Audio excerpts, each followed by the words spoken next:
back. In this video, I'll show you how to respond to reviews on your Google Business Profile in 2026. Replying to customer reviews helps build trust, improves your online reputation, and shows customers that you value their feedback. First, sign in to your Google Business Profile account using your web browser. If you manage multiple businesses, select the profile you want to manage. From the dashboard, click *** reviews ***. Here you'll see all the reviews customers have left on your business profile. To reply to a review, find the one you want to respond to and click * reply ***.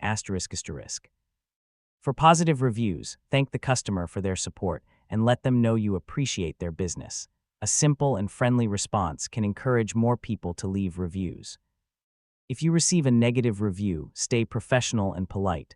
Thank the customer for their feedback, apologize if appropriate, and offer to resolve the issue.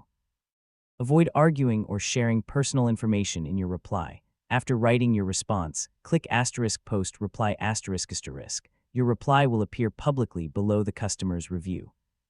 If needed, you can edit your response later. Responding to reviews regularly helps improve customer relationships and shows potential customers that your business is active and responsive. That's it.